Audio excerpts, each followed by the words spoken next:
Hello, YouTubers, friends, compatriots. Bootlicker, shills, Dutch lacers, peasants, vassals, meat sacks. No, not you. Those other guys. I'm a useful idiot. Welcome. And today I want to talk about this story that showed up on Russia Today last week about the idea of a preemptive nuclear strike, a first strike on China and or Russia by the United States. And this is supposed to occur in 2016. And I did a little searching, and I can't really discover what document the Russia Today story is referencing. So if anybody has any clues to that, maybe I'm missing the obvious. I hope not. But if anybody knows what document they're sourcing, attach it below.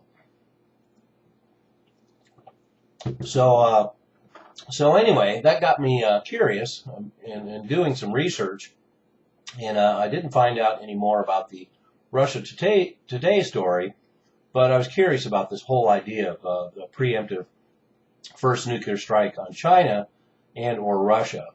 And of course, it's an interesting topic for me personally because I'm one of those rarities who doesn't necessarily think we're going to have a World War III scenario. But certainly if we were to have a World War III scenario, I would imagine that the United States would be the instigator. And I'm fortunate to say certainly a nuclear strike of that order would qualify. And it's also interesting that we're talking about this policy in an era, the post-Bush era, and a policy that Obama administration has continued of legitimizing preemptive strikes and preemptive attacks anywhere in the world for any justification. And so that makes this scenario a little more interesting and a little more likely as well.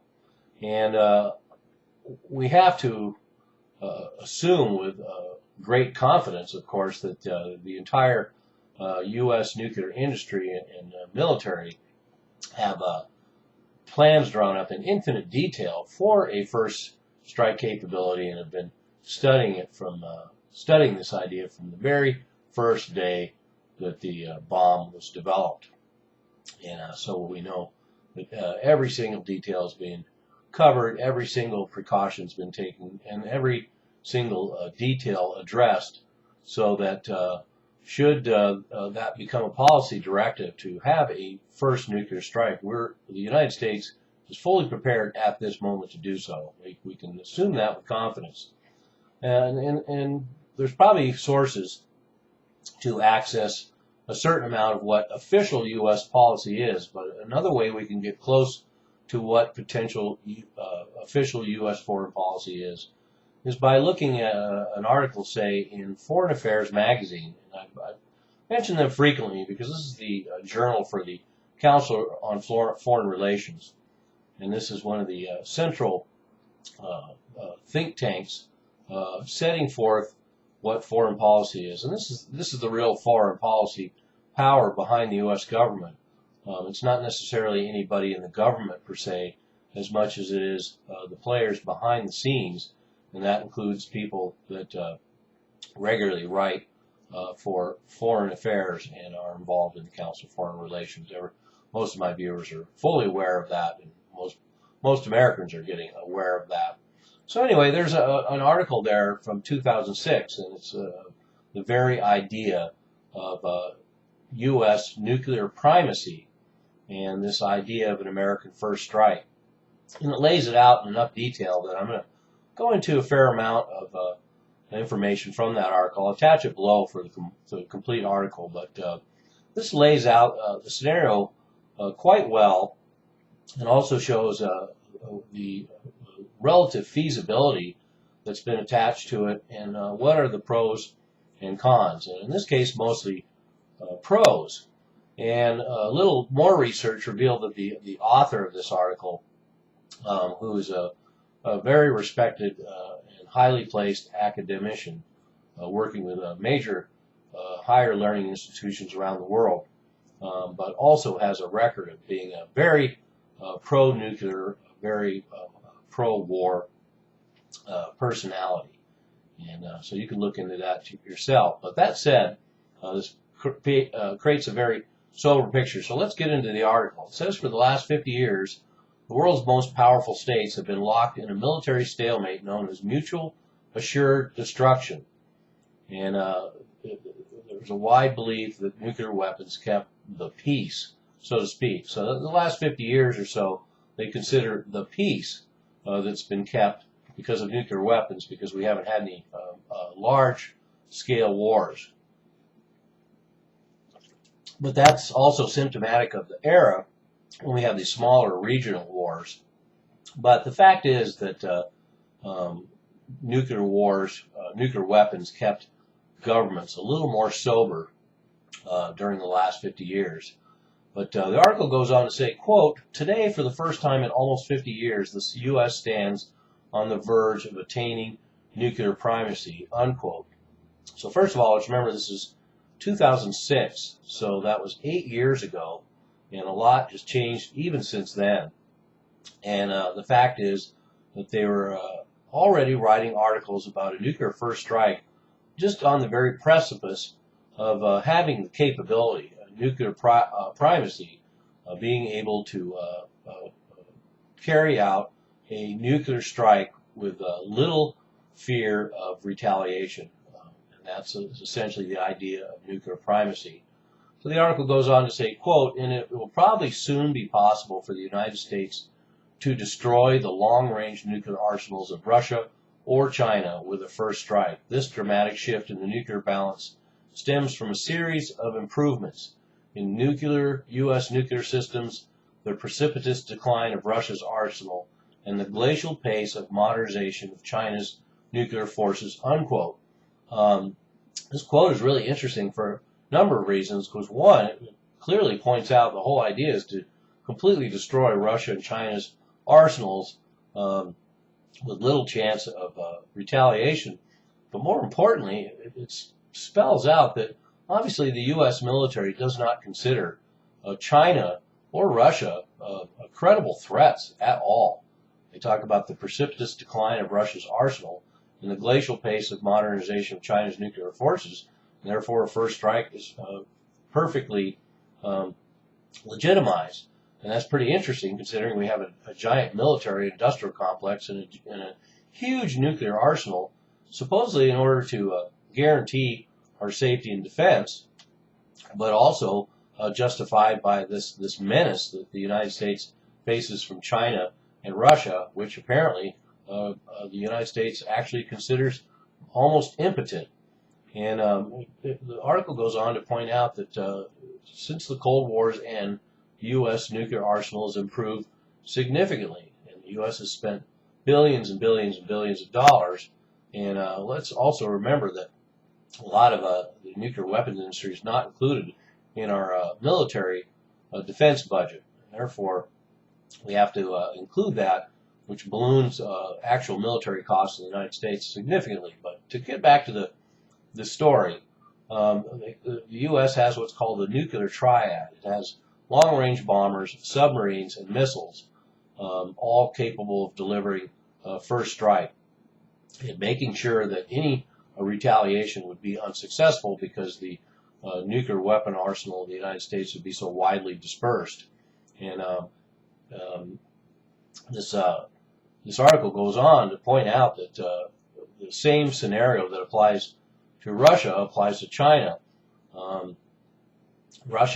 China is even more vulnerable to the apparently China is even more vulnerable to the United States than even Russia is. China still has no long-range bombers or submarine-launched nuclear weapons, and they only have 18 intercontinental ballistic nuclear missiles, and apparently their advanced early warning system is almost non-existent. So once again, we see this looming menace, supposedly from China, and they have 18 intercontinental ballistic missiles, no long-range bombers, no nuclear submarine missiles.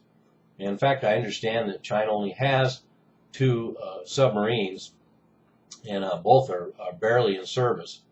And then you go back to Russia. Apparently, the strategy of attacking Russia from Asia would be virtually undetected. So there's another interesting aspect of the story when you consider all the buildup in Europe and NATO closing in on Russia. The U.S. plan of attack is actually from Asia to get to Russia because it would be virtually undetected. They wouldn't even know the attack happened until the detonations went off, and by then it would be too late. And there's simulations that have done that show that there's a 70% chance of destroying every single bomber-based submarine and missile in Russia before anything could be done. And the battle plan would be stealth bombers, and this is a quote, stealth bombers might slip past enemy radar, missiles could be launched off the coast, giving the enemy's leaders almost no time to respond, unquote. And this threat from Russia is also very overstated for propaganda purposes, just as China is much weaker than we get from the media and the military-industrial complex and the politicians and the government. Perusal of Russia, for example, in 1990 they had 1,300 intercontinental ballistic missiles, and in 2010, that was 4 years ago, they had 150. So they went from 1,300 down to 150, which also makes them much more easily targetable by the United States, needless to say. Russia has 39% fewer long-range bombers than they did in 1990. They have 58% fewer intercontinental ballistic missiles than they did in 1990. They have 80% fewer submarine-launched nuclear weapons than they did in 1990.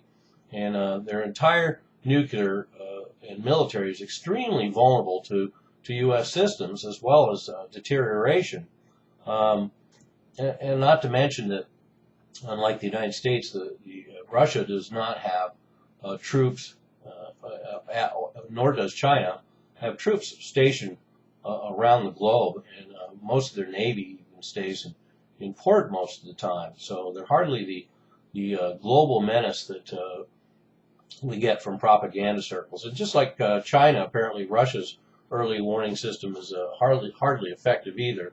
So this is the game plan, and even though this is only an article from a think tank, it is the think tank, and everything that's put in this article should be taken pretty seriously.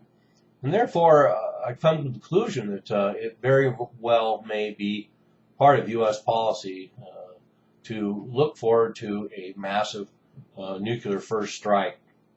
And although it seems hard to wrap my head around, I have to assume that it's a very real possibility.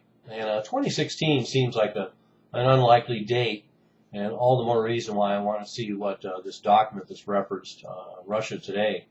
But to summarize at the end, is the U.S., this article points out, is the U.S. intentionally pursuing nuclear primacy, or is it an unattended byproduct? And Washington is in effect, this article comes to the conclusion that Washington, D.C. is in effect deliberately seeking nuclear primacy. The current and future U.S. nuclear force, in other words, seems designed to carry out preemptive disarming strike against Russia or China. The intentional pursuit of nuclear primacy is, moreover, entirely consistent with the U.S. declared policy of expanding its global dominance. And it fits into my view as well. We know just by the way that the United States policy has handled countries all over the world that Russia, in the end, will just be another country. It'll be targeted for surrounding, targeted for containment, targeted for economic stranglehold, targeted for containment, and just as China will be. And the idea is to assimilate China and Russia, or a dismantled and destabilized China and Russia into the United States Anglo-Saxon corporate global system, world governance system. Eventually they will be assimilated. As they say, resistance is futile, and this is certainly true.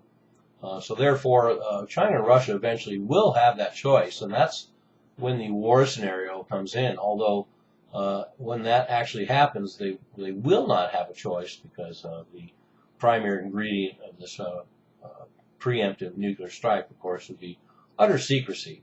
And so you either play ball or you pay the consequences. And sooner or later, when all the other peripheral work is done, the Asian pivot and the NATO move to the east, then we can consider this even more of a possibility. And incidentally, one of the pieces of the puzzle that fits in with this whole idea of a preemptive first strike, and this is very important, is because the missile defense systems that the United States installs and is currently moving into Eastern Europe, and we have elements of in Japan and Israel, these missile defense systems will be valuable primarily in an offensive context in the long run, not a defensive one, as an adjunct to this U.S. first strike capability. And Russia knows that, and the United States tries to project this image that these missile defense systems are to shield from massive strikes from Russia or Iran or whoever. But in the end, what the missile defense systems are actually designed to do is catch any straggling nuclear weapons that might escape a preemptive U.S. strike. And these missile defense systems, having only to pick off a handful of weapons, could be quite effective and make the attraction of a preemptive first nuclear strike all the more feasible option for U.S. military planners and the handlers behind them. So there we have it. Rather disturbing to think that the United States may at some point want to unleash a preemptive first nuclear strike on China and Russia. I'm a useful idiot. Don't you be one too.